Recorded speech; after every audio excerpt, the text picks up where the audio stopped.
Welcome to Lab 11. So in this lab, we are going to be focusing primarily on primate behavior. So now that we have an understanding of the different types of primates and some things, some traits that separate out others, some primates from others, we are going to look at their behavior, specifically looking at affiliative versus aggressive behavior. And we'll see that a lot of those traits might be correlated to their social organization. So that's where we're going to be for the majority of this lab. And then we're going to end it with communication and culture in primates. This is a fairly short chapter. A lot of the stuff in this chapter that we talk about, in general, it makes a lot of sense if we just think about it in a general sense. Like, how might size be related to their social organization? And we'll see that also come up in the next lab when we talk about comparative anatomy. So, what does their diet have to do with their body size, right? That'll be in the next lab. In this one, we're looking at, how does their social organization maybe have an impact on their, aggressive versus affiliative behavior. So those are the main things we're going to introduce in this lab. What is aggressive behavior? What is affiliative behavior? What are the different social organizations? And then any type of communication and culture that primates have. So again, fairly easy chapter. Again, the quiz for this chapter is going to look similar to the last quiz, and where I'll give you a scenario and I'll say what kind of social organization is this, or is this affiliative or aggressive behavior, and so on and so forth. So it's going to look similar to the last lab's quiz. All right, so let's go ahead and get started with studying primates. So generally, there are two different contexts for conducting primate research. It really comes down to, where are you studying them? Are you studying in a captive context, or are you studying in a field context? And all this means is, are you studying in a enclosed space or out in the open? So a captive primate study is a research program that is conducted with primates in captivity, right? Captive primate study in captivity. So this is like a lab or a zoo. A field primate study is outside of those parameters, right? You're looking at them, you're studying them in their wild habitat where they originally come from, right? So captive versus field.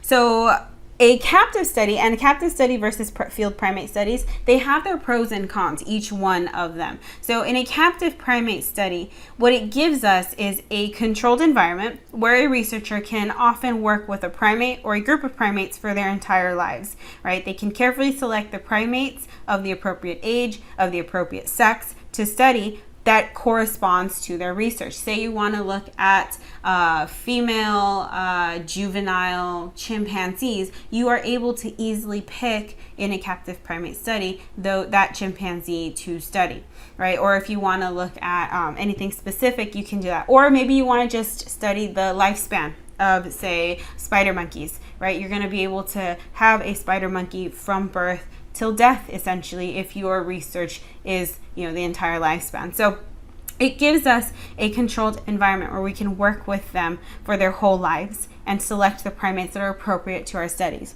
Researchers can also, in a captive primate study, expose non-human primates to human-like tasks and skills to test their capability for human-like thought and thought processing and behavior. So we can teach them sign language. We can test them for analytical thinking. We can test their ability to, to communicate with others. Do they learn from each other? Can they communicate with us? We can do a lot of things. So we can teach them and then test them for human-like thought processing. So this is something that we can do in a captive primate study.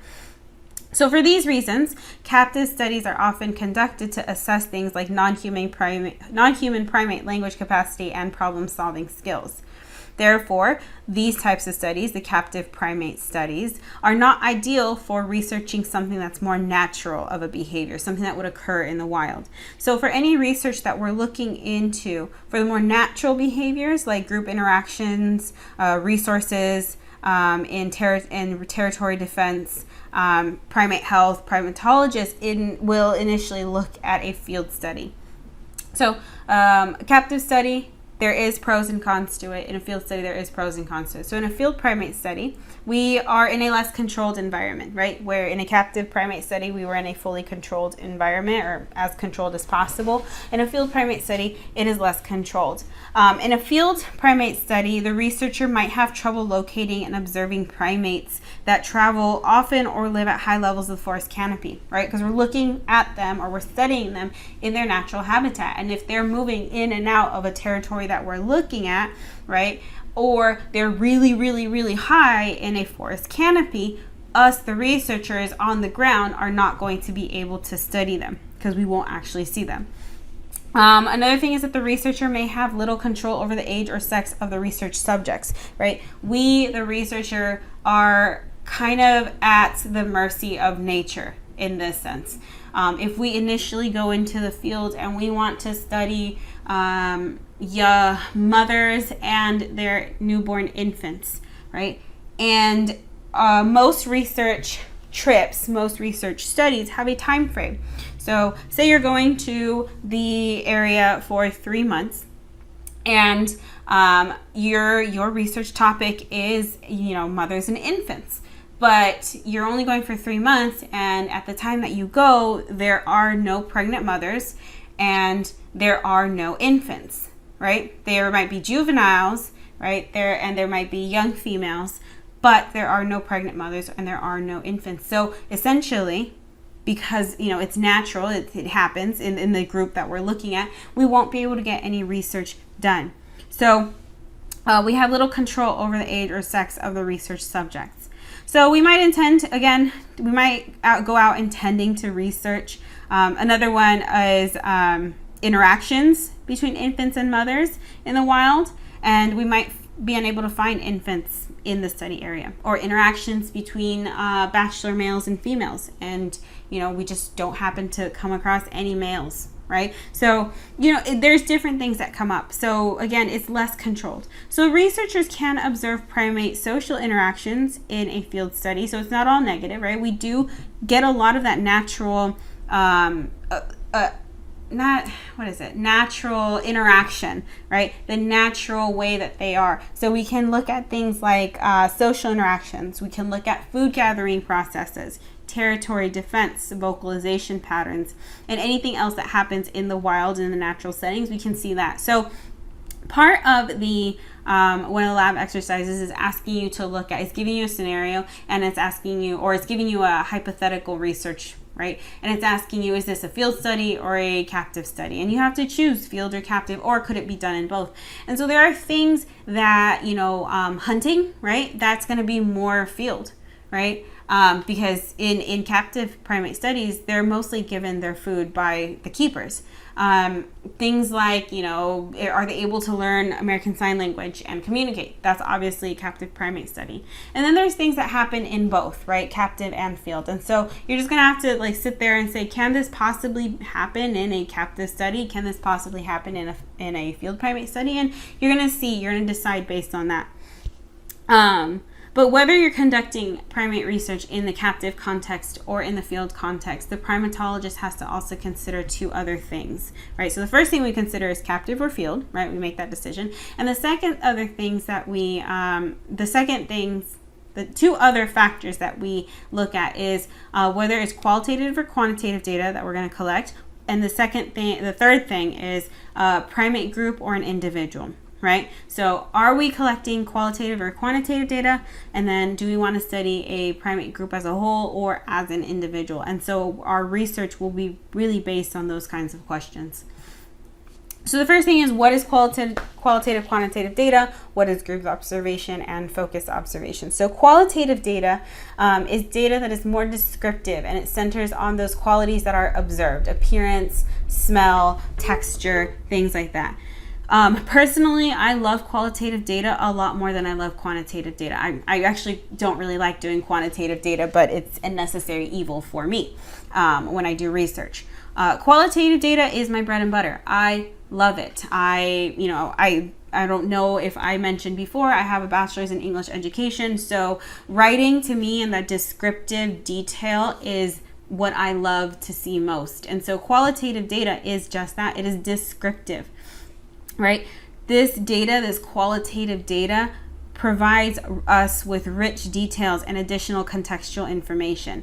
So the details of the behavior may not be readily comparable to other primates, but the details can be helpful in providing more contextual information for making interpretations. Qualitative data is helpful for research that is descriptive, such as if we're reporting some kind of previously unknown behavior. So an example is when Jane Goodall went out into the field one of the first few times, she observed what behavior among chimpanzees that had never been observed before. And it was their ability to take, sticks and twigs and learn what kind of twigs and sticks were appropriate for this kind of termite fishing.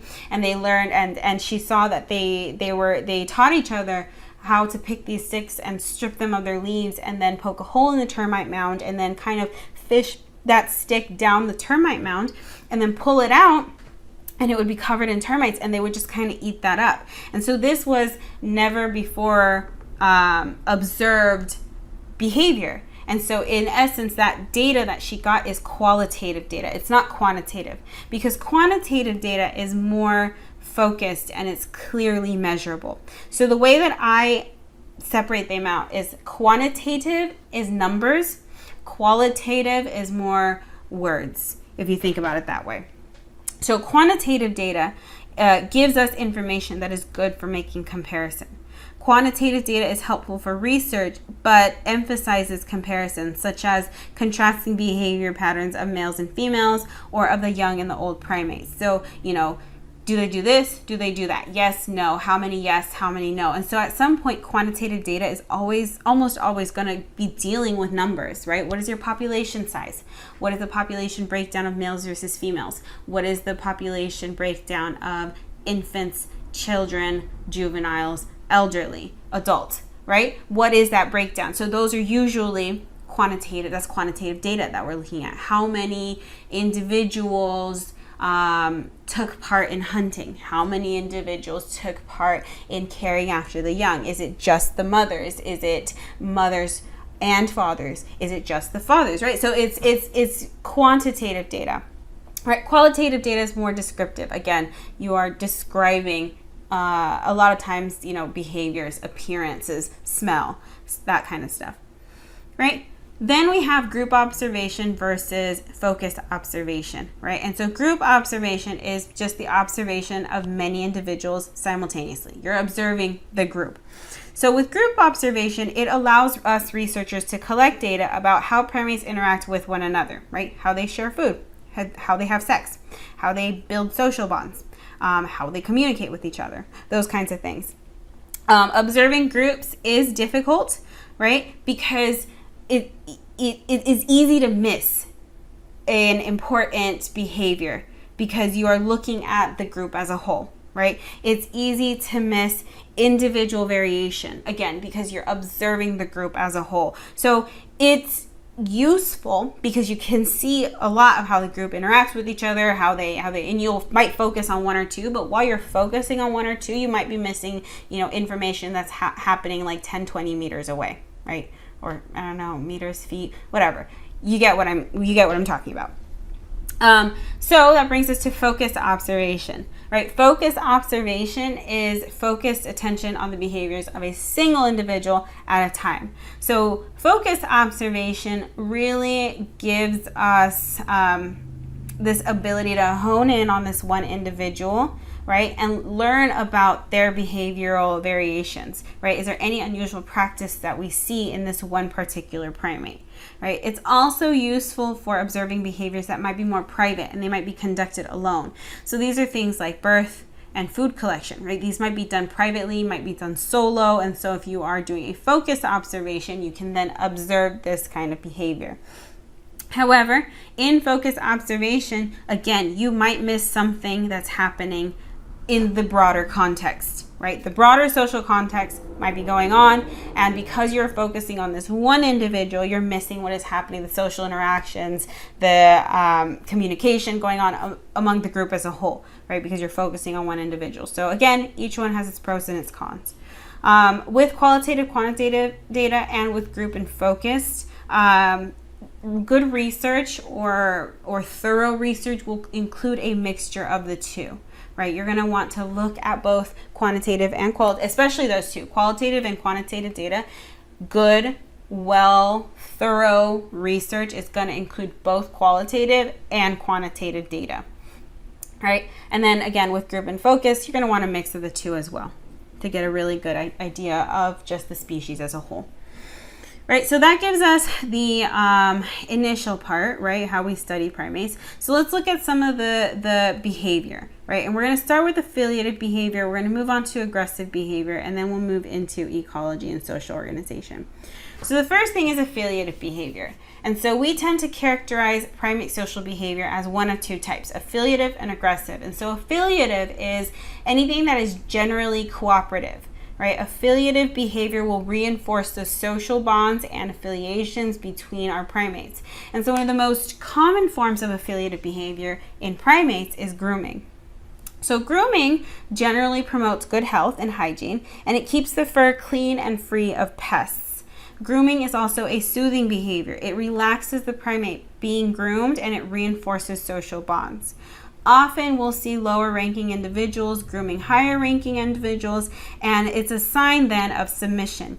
Males and females will groom each other to reinforce mating relationships. And so, let's see. So I'm just going to give the example now. I usually, in class, I pose this as a question out to the class because I always like to draw comparisons to ourselves, us humans. And so I ask, are there any examples of affiliative, and usually I do this after I do aggressive behavior as well. So I ask, are there any examples of affiliative and aggressive behavior that we can see in humans? And so what I want from you guys is to think about it, right? Think about some affiliative and aggressive behavior that you might see that, or you have seen in humans, and I want you guys to put it in the discussion board along with whatever is troubling you with this lab. I won't say it. I was gonna say it. I just kind of changed my mind right now as I'm recording this. I'm not gonna say it, but I want you guys to think of affiliative or aggressive behavior, and I want you guys to think of something that's similar to us in humans, and then I'll chime in this lab about it as well. So grooming. So let's go on to continue with affiliative behavior. Another example that primates do is they'll engage in a range of affiliative communications. So these are communications that reinforce social relationships and may be verbal or nonverbal.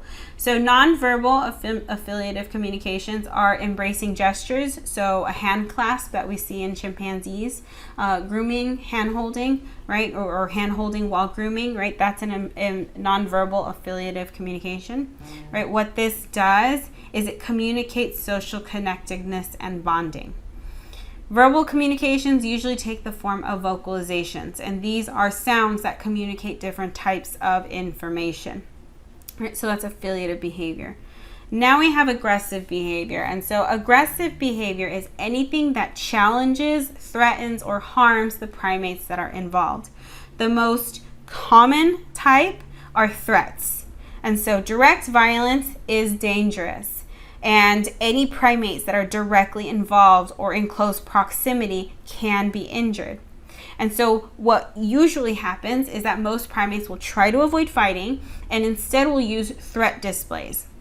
And so a threat display is an action that highlights the actor's strength from a distance. They are meant to threat potential enemies and then scare them into submission before violence actually breaks out.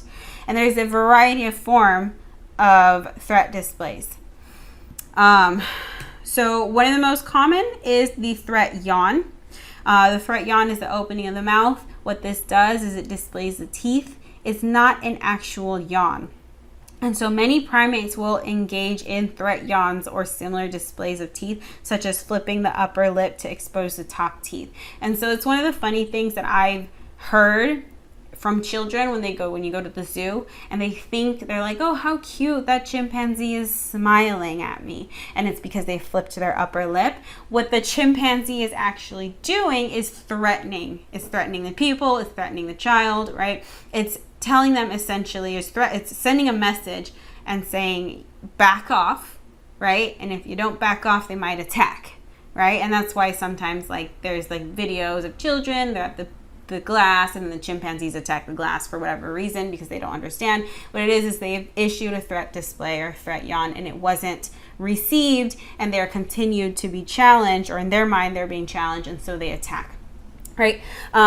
It's another thing that I learned. I actually learned this in a comic spirit class in undergrad.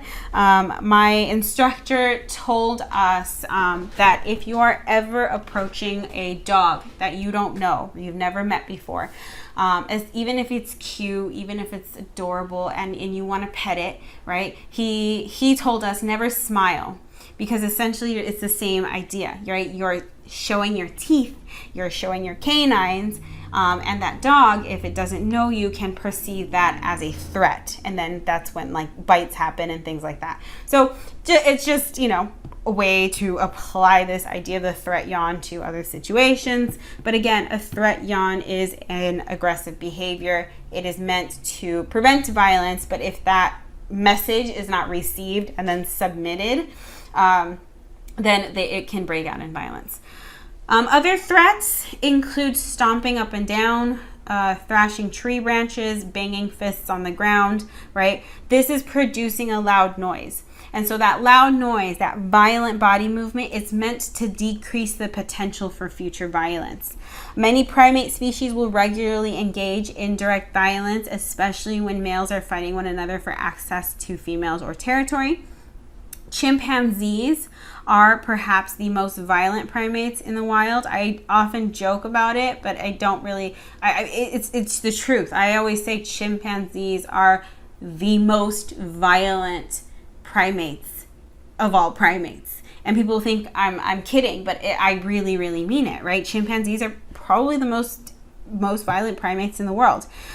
Chimpanzees will often engage in violent attacks, usually perpetrated by your adult males against other adult males and females. However, adult females will also attack other adult females with frequency. In addition, adults of both sexes of chimpanzees are known to attack adolescents and juveniles, but in general, it's the males that attack more often than the females do. The more violent chimp attacks are actually directed at outsider chimps from nearby groups, and then chimp males have been known to patrol the boundaries of their territory and attack any stray chimp that they find near their border.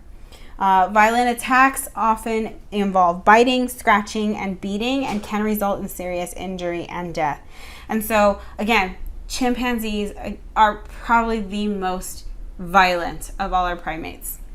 In some primates, aggressive behavior includes a practice of infanticide. And infanticide is the killing of infants or young members of the species. Infanticide in primates really is killing off the offspring of another individual. In most cases, this infanticide is related to reproductive potential of the infant's mother. And so what happens is when a non-human primate is breastfeeding, right? She has an infant and she's breastfeeding. It means that she is less fertile and less likely to become pregnant.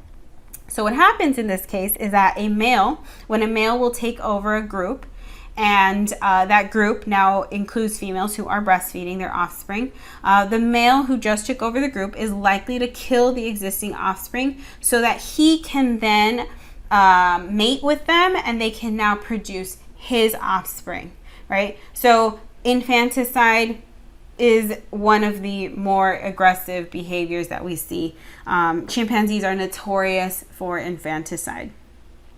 We also see infanticide when a female with an infant will migrate into an existing group. Again, it has to do with reproductive potential. If she is breastfeeding another male's infant, then she cannot have the alpha male's infant, so therefore infanticide will occur or can occur, right? So again, there are very, very aggressive behaviors associated with primates, but there are also very affiliative behaviors associated with primates. And so there are, in humans, and I say this now, there are aggressive and affiliative behaviors for both males and females of our own species. And I'm not going to go into it, but I want you guys to think about it and talk about it in this week's discussion board. So next is primate ecology. And so primate ecology is a study of the relationship between primates and their environments. This type of research has shown that primate group structure in particular is impacted by food availability and the risk of predator attacks. So they have to balance the availability of food and the risk of a predator. Occasionally, primates will take another approach in situations where food is scarce and there are not enough resources to support large primate groups. So an example is primates that hunt insects as their primary food source tend to live in smaller groups, right? So are insectivores. And this is because insects are scarce.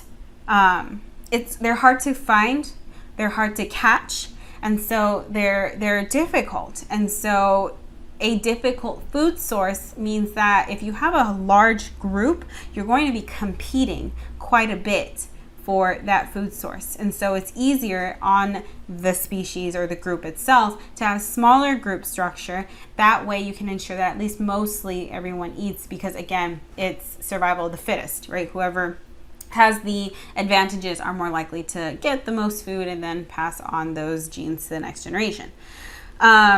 Similarly, primates that eat a lot of fruit may live in smaller groups as well. Because if you think about fruits have a seasonality, right? Depending on the availability of fruit in their area and at different times of the year, right? You are going to have the group size differences, right? So if you eat only fruits, and fruits again are seasonal, some fruits in the winter, some in the fall, some in the spring, some in the summertime, right? Then you are again competing for limited resources. So a smaller group structure is more beneficial for these primates. So occasionally primates will take another approach in situations where food is scarce and there are not enough resources to support large primate groups. Some primates, such as chimpanzees, will spend most of their time in large groups, but will separate into smaller groups when they pursue food that is sparsely distributed in their territory. So this, what is happening is the group will, this group structure is called the fission-fusion structure. And so the group will fission into smaller subgroups when they seek that sparsely distributed food, and then they will fuse back together when they seek out other foods or when they're sleeping at night. So in contrast to small social groups, we usually find when food is sparse, primates often form these much larger social groups when their food is abundant. And then even primates that do not normally live in large groups, like our orangutans, might congregate into large groups when the food is temporarily abundant. In addition to resource distribution, again, the primate group size will also be impacted by predation risk. If there is a high risk of attack from predators in an area, having a larger social group is favored, because what that does is, and if you think about it as pure statistics, is it provides extra eyes and ears to warn of danger, but it also decreases your likelihood of being the one to be caught and to die, right? It decreases the chance that you, the individual, will be killed.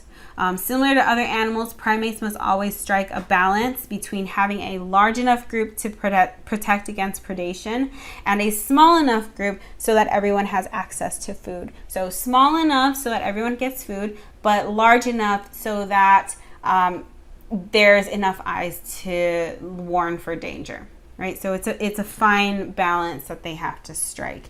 When the group becomes too big, you'll often see that they will break apart into smaller groups, and then you'll have different groups of primates. Right? So that brings us to social organization. So how do they break down, right, socially?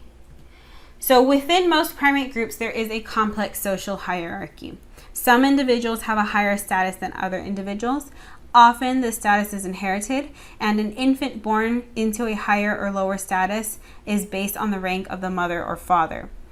These hierarchies are important because they impact a primate's access to food and mating partners. So high hierarchy, easier access to food, easier access to mates. If you're low on the hierarchy, you're going to have a harder time getting food and a harder time getting mates. Primates hierarchies are not usually set in stone. There is usually some room for changing one's social status. And so often what we'll see happen is that coalitions will form. And these coalitions facilitate negotiating that social hierarchy within these large, complex social groups. So within a coalition, you know, say you are a lower ranking male, and you get together, and I'm being comedic in the sense that, you know, we'll be like, hey, do you want to get together and do you want to form a coalition with me? We're going to work together, and we're going to help each other get food. We're going to be each other's wingman when it comes to mates, and we're going to try to go against all other outsiders from this coalition, right? You're going to get you and like 3 other buddies, and you're going to be like, okay, we're forming a coalition. If your coalition gets strong enough, you can ultimately challenge your alpha male and then take over as alpha male, right? So that social hierarchy is an open social hierarchy. It's not closed. There is room for movement, and often that movement, it comes at the help of a coalition, right? And just, you know, to say it, it's not, you know, I'm not saying that primates go to each other and they talk it out and they discuss it. You know, it's hypothetical. Some of our well-known coalitions are those formed by male chimpanzees. These coalitions involve complex social relationships. They might be temporary and fluid, depending on the individual needs at a given time, or they may be long-lasting alliances. So these coalitions are often reinforced through affiliative behavior, things like grooming and sharing food, right? But overall, among all the primate social organizations, there are 6 types of social organization among primates. There is solitary, monogamy, polyandry, single male polygyny, multi-male polygyny, and then bachelor groups. And so right now, you probably understand or can picture in your head solitary, monogamy. Those 2 for sure.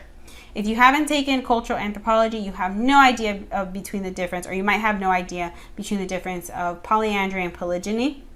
I'll explain those. And then bachelor groups are exactly what they sound like. They are bachelor groups, usually male bachelor groups, right? So we're going to go through each of these, starting off with solitary. And so a solitary social structure is one where adults spend most of their time alone.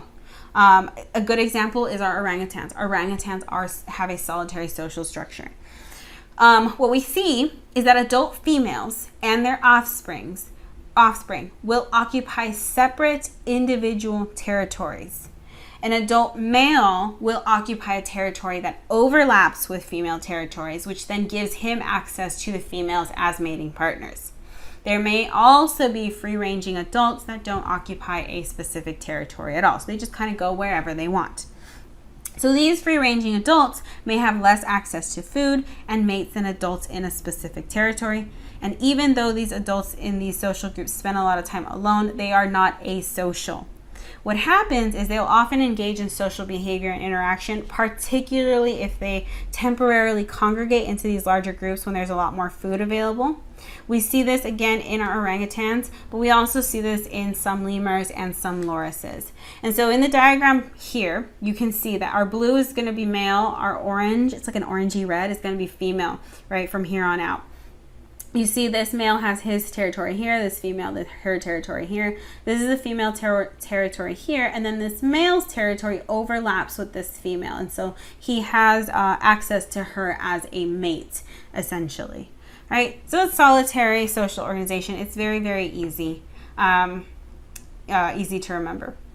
The next one is monogamy. We're pretty familiar with that.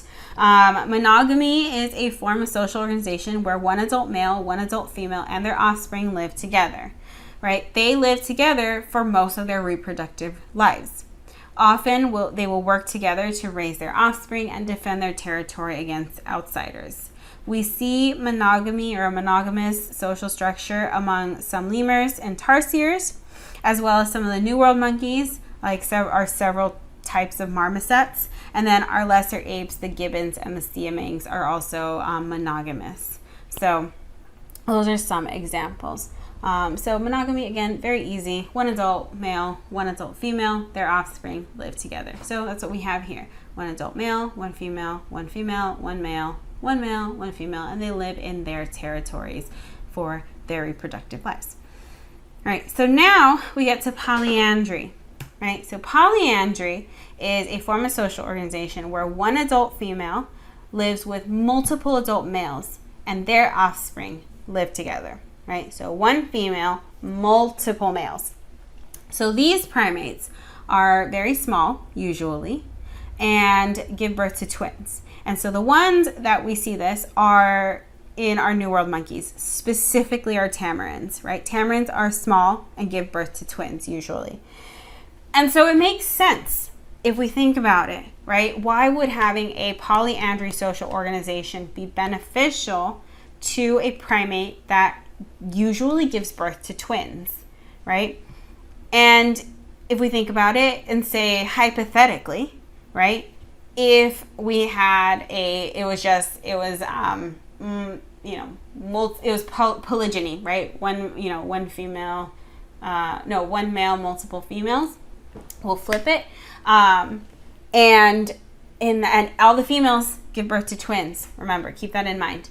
If that male were to copulate and impregnate each one of them, you would double the population, essentially, in one pregnancy, right? So, and each time you keep doubling that population, your population is going to boom so quickly that you're not going to be able to sustain it with your group, right? So it makes sense that you have one female, multiple males in this sense, because you have one female. She can only get pregnant at one time each pregnancy, right? But she's giving birth to twins. What this also does is that they have an additional male in the group, which then allows for each offspring to be looked after by an adult, right? While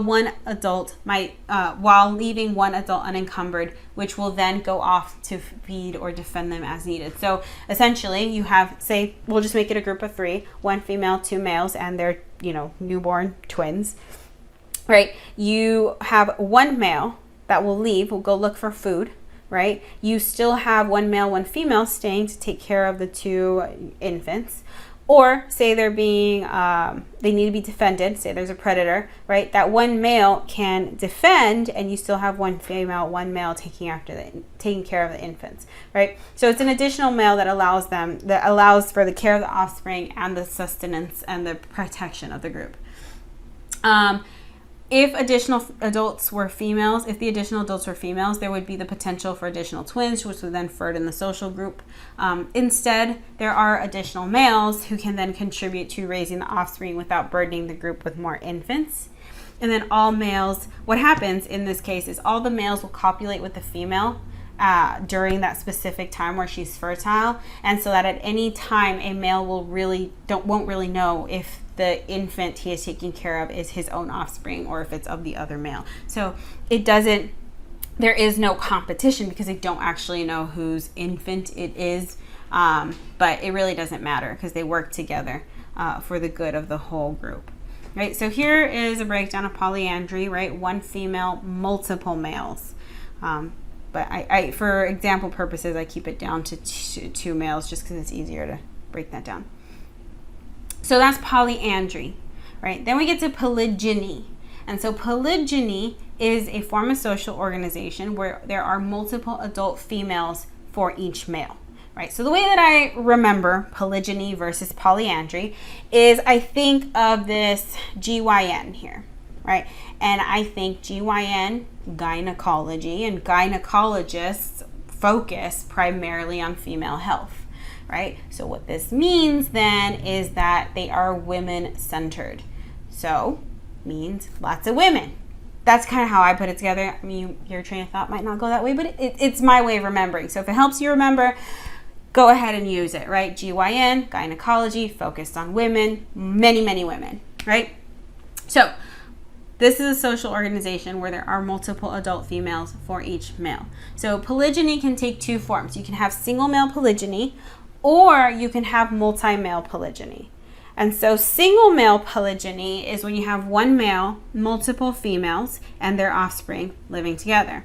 This social group is seen in some of our New World monkeys, like our howler monkeys, some of our Old World monkeys, like our Gelada baboons and our colobus monkeys, and among our apes. So many of your gorillas will live in single male polygynous groups. Right? Then we have multi-male polygyny. And so this is multiple males, multiple females, and their offspring living together. So this type of polygyny is seen in our ring-tailed lemurs, some of our New World monkeys, like the squirrel monkey, many of our Old World monkeys, so like the savanna baboons and most of our macaques, and then among our apes. So both the bonobos and the chimpanzees live in multi-male polygynous groups. Right, so on the left here, we have a single male polygynous group, right? One male, multiple women. And on the right here, we have a multi-male polygynous group with 4 males and 5 women, or females. Right, so that's polygyny. That brings us to our last social organization, and that's the bachelor groups. So in solitary and in our single male polygynous species, like our gorillas, we have one male paired with numerous females. But if you look at the entire population of that species, there is a relatively equal number of males and females existing across the entire population, right? So the male to female ratio is about 50%, right? So, but they live in these either solitary or single male polygynous species, right? So, or groups. So where do all the males go, right? So what happens is many of the males live without a group of females. And so these males will form social groups together. And this is what we call our bachelor groups. So these are all male groups which will often roam the landscape because they do not yet control a territory or a group of females. When an opportunity arises to take over a territory or a group of females from a reigning male leader, males from the bachelor group may work together to fight off the current leader and gain control, right? So kind of like a coalition, but in this sense, these are males that will roam a territory together, right? So that's bachelor groups. So remember, there are, 6 different types of social organization. We have our solitary, we have monogamy, we have polyandry, we have single male polygyny, multi-male polygyny, and our bachelor groups. Right? So that brings us then to primate sexual behavior. And so male and female primates often have different strategies for sexual reproduction. For most male primates, emphasis is placed on getting access to females for mating. So this is often accomplished through competition, and it may be related to that male status within the social hierarchy and strength of this male coalition. So higher ranked males will have easier access to females.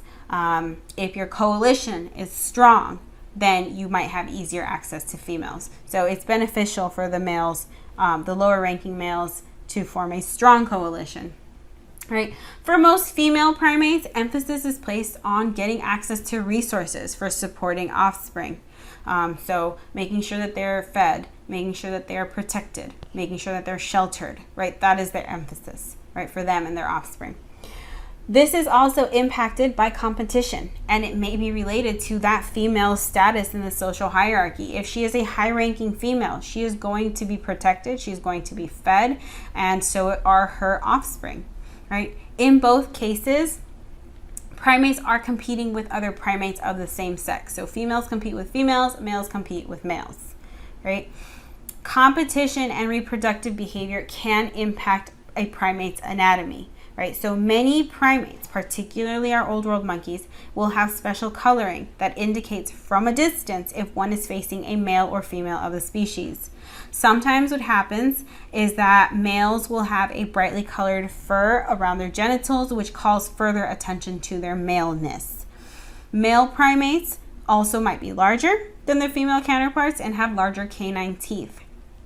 All of these traits indicate to competitors that they're facing another male, and they facilitate aggressive competition for mates. Right? We even see this with humans, right? In humans, males tend to be slightly larger and their canines tend to be slightly larger than females, right?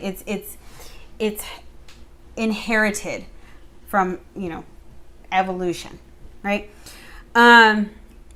In some primates, such as our chimpanzees and savanna baboons, female anatomy is also impacted by competition and sexual behavior. And so in these species, the savanna baboon and the chimpanzees, we will see that the females will have extreme swelling in their genital region around the time of ovulation. And so this is what we call estrous swelling. And so it's timed with the female estrus, or their fertility cycle. And so a female's estrus swelling indicates to everyone in the group that she is ovulating, and therefore she is sexually receptive. So primates with pronounced estrus swelling tend to live in large multi-male polygynous groups where males will compete over access to females in estrus. So you're in a group and it's multi-male polygyny, so there's multiple males competing for the females, and so one female goes into estrus, and so she will have estrus swelling to really broadcast out there that she is fertile, she is ovulating, she is sexually receptive, and so the males will then compete, and so that competition will then lead out to the highest ranking male or the strongest male who will then reproduce with this female. Conversely, pronounced estrus swelling is not seen in social groups where male access to female mates is more guaranteed. So in our single male polygynous groups or our monogamous groups, we really don't see estrus swelling. It's really in those like multi-male polygynous groups where there's a lot of competition. Therefore, female estrus swelling relates to male-male competition. So for almost all primates, reproduction is a central component of social life, and sexual interaction emphasizes that reproduction. So one thing that makes humans different is that we break from this typical pattern and we regularly engage in sexual activity that is non-reproductive, right? There's only one other primate species that does non-reproductive sex, and that is our bonobos. All right. Or a few other non-human primates. Bonobos are the most popular, most famous, right? So only a few other non-human primates will engage in non-reproductive sexual activities. Bonobos are well known for this. They participate in a wide range of sexual behaviors. Bonobo sexual encounters will cross age groups. It can involve adults with juveniles, right? Adults and even juveniles, or adults with juveniles, right? It crosses age groups. Bonobos will also have female-male sex in numerous positions. They will also take part in ventral-ventral mating, right? And this is where both parties will face each other. This is extremely rare in animals. And then bonobos also engage in male-male genital stimulation. They'll also engage in female-female genital stimulation. And then they're also well known to practice self-stimulation. So bonobos, again, are very, very rare and different in these aspects. So the diversity of sexual behavior distinguishes these bonobos from all other primates apart from humans, right? So only bonobos and humans are similar in that sense, or rare, different in that sense. Bonobos will also use sexual activities as a relatively standard affiliative behavior, right? It's similar to grooming in this sense. It's used to reinforce social bonds and to avoid escalating tensions. So if the tensions are high and violence is about to break out, instead of fighting it out, bonobos will just have sex with each other, and then it will de-escalate this tension. Bonobo social groups tend to be close-knit with few violent attacks, and this is in stark contrast with their close relatives, the chimpanzees, whose social groups are marked by limited sexual interactions, competing male coalitions, and considerably more violence, right? So this is why I say that chimpanzees are like the violent ones, and bonobos are like the ones all about peace and love. Right? And I don't want to generalize and say like they're the hippies, but essentially they're that. They're all about the peace and the love, and they'll de-escalate tensions by loving each other, essentially. Whereas chimpanzees are violent in many senses. Great. So the last thing we talk about is primate communication and culture.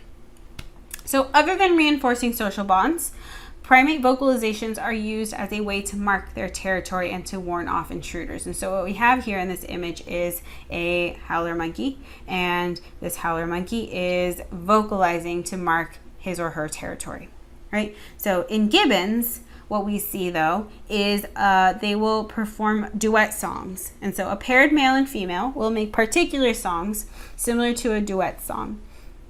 When that song is sung, it will warn others to stay away. Similarly, our howler monkeys will engage in regular vocalizations that then mark their territory and inform intruders of their presence. Many primates will also have specific alarm calls. These are vocalizations that indicate a particular threat. The different sounds will elicit a different reaction. So I always give the example of vervet monkeys. Because I use them as an example when I teach linguistics. And so vervet monkeys have different calls for different predators, right? These are innate, it's innate behavior. They don't learn it culturally, it's almost biologically inherited.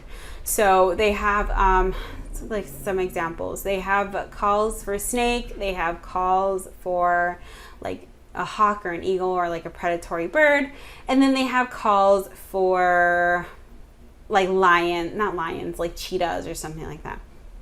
Big cats, predatory cats. And so they'll make the call for an eagle or a predatory bird, and then all the vervet monkeys will kind of crouch down into the grass and stand very, very, very still, right? Because they don't want the predatory bird to find them. They'll make the call for a predatory cat, and all the vervet monkeys will immediately run up like to the tallest tree, and to the tallest branches of the tree, or the nearest tree to the tallest branches, and the cat, then they can stay away from the cat. And then the last one is that I remember usually is the call for snake. And I love this one because what they do is they'll make the call, and then all the little vervet monkeys will kind of get up on their tiptoes, and their little hands will come up to their chest, and then they'll start scanning. They'll sway from one side to the next side, to left to right, and they're scanning the ground for the snake. And then they find the snake, they make another call, and then they all move away from that area, so they stay away from the snake, right? So different sounds elicit a different reaction, right? These alarm calls are usually innate. They are not learned like culture is. In addition to complicated forms of communication, many non-human primates have behavioral practice somewhat reminiscent to those of our own culture. So human culture is multifaceted. It's a multifaceted phenomenon that encompasses our beliefs, our practices, our language, and all other learned aspects of our social lives. In contrast, non-human primate culture is defined more simply as group-specific learned behavior. So in both humans and non-human primates, culture is centered on learned behavior rather than natural or innate. You have to learn it from our culture, our group, right? So in non-human primates, culture can take a variety of forms. Research traditionally emphasizes the wide range of tool use that we see among the great apes, but it's also begun to track cultural behaviors in monkeys. So a final category then of non-human primate culture includes social hunting practices. Chimpanzees are most famous for this, but similar practices are seen in capuchin monkeys and some baboons. These primates will work together in the hunt, often by herding prey towards an ambush. And so while your adult males are usually the hunters, they share the meat with the females and the juveniles.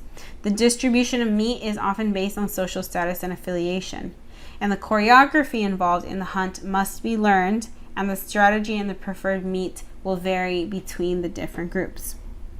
Right. So it's very, very interesting. I'm going to include a link to a chimpanzee hunt.